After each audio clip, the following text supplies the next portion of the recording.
Crader, and the poem that I'll be sharing with you today is called 2,000 Pounds by Brian Turner. So it takes place in Ashur Square, Mosul, which is a region in Iraq, or a city in Iraq. It joins 6 different characters from different experiences, different walks of life, and it combines them and joins them together in one really tragic event, an explosion that happens in the square. And I don't think it's a poem that's necessarily anti-war, but more so about how war really connects people in very tragic ways. How war just can change things in an instant for people who aren't even part of the fight, the innocents. How their lives can be changed for something that they have no say in. So that, 2,000 Pounds by Brian Turner. Ashur Square, Mosul. It begins simply with a fist, white-knuckled and tight, glossy with sweat, with 2 eyes and a rearview mirror watching for a convoy. The radio a soundtrack that adrenaline has pushed into silence, replacing it with a heartbeat. His thumb trembling over the button. A flight of gold. That's what Cephalon thinks as he lights in Miami, draws in the smoke, and waits in his taxi at the traffic circle.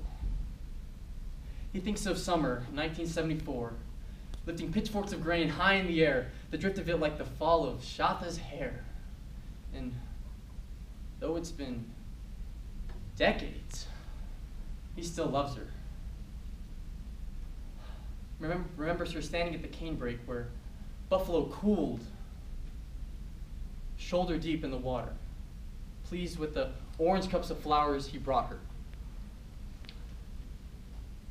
And he regrets how so much can go wrong in a life, how easily the years slip by, light as grain, bright as the street's concussion of metal, shrapnel flying at the speed of sound to open him up in blood and shock, a man whose last thoughts are of love and wreckage, with no one there to whisper him gone. Sergeant Ledoux of the National Guard speaks,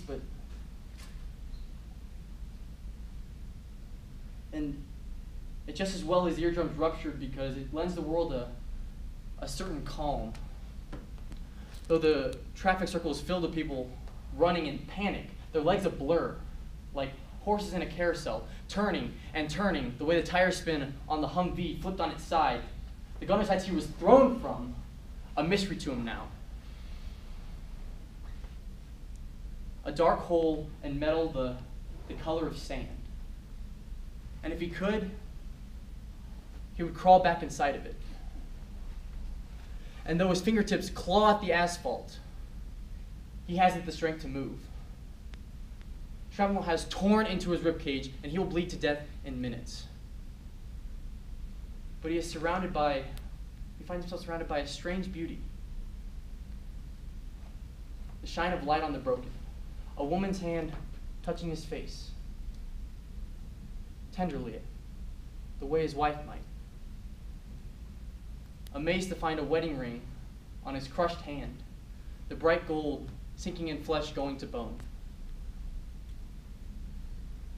Rashid passes the bridal shop on a bicycle, with Sifa by his side. And just before the air ruckles and breaks, he glimpses the sidewalk reflections in the storefront glass. Men and women walking and talking, or not. An instant of clarity just before they are shattered under the detonation's wave. As if even the idea of them was being destroyed. Stripped of form. The blast tearing into the mannequins who stood as though husband and wife a moment before, who cannot touch, who cannot kiss, who now lie together in glass and debris, holding each other with their half-armed embrace, calling this love if this is all there ever will be. The civil affairs officer, Lieutenant Jackson, stares at his missing hands, which make no sense to him, no sense at all. To wave these absurd stumps in the air when just a moment before he was blowing bubbles out the Humvee window. His left hand holding the bottle, his right hand dipping the plastic ring in soap, filling the air behind them with floating spheres, like the oxygen bubbles of a deep ocean diver. Something for the children, something beautiful. Translucent spheres with their iridescent skins. Drifting on vehicle exhaust and the breeze that might one day lift over the Zagros Mountains.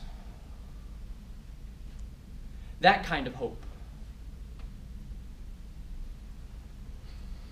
Small globes that might have astonished someone on the sidewalk 7 minutes before Lieutenant Jackson blacks out from blood loss and shock, with no one there to bandage the wounds that would carry him home. And nearby, an old woman cradles her grandson, whispering, rocking him on her knees as though singing him to sleep.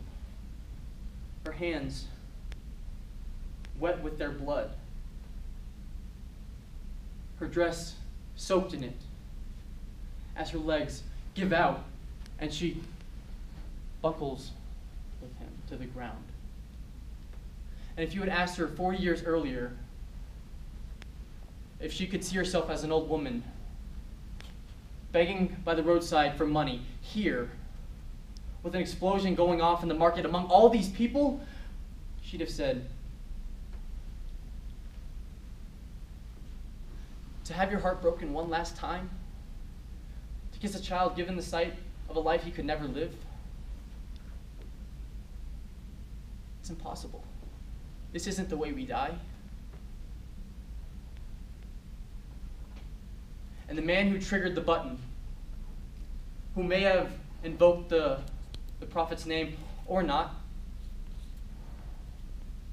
he is obliterated at the epicenter. He is everywhere. He is of all things. His touch is the air taken in. The blast and the wave, the electricity of shock. His is the sound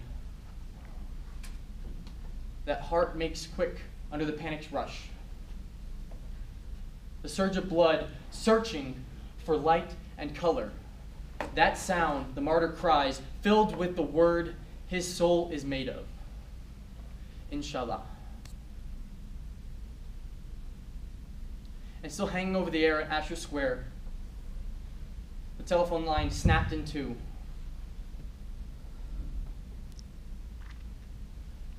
Crackling a strange message the dead hear as they wander confused amongst one another, learning each other's names,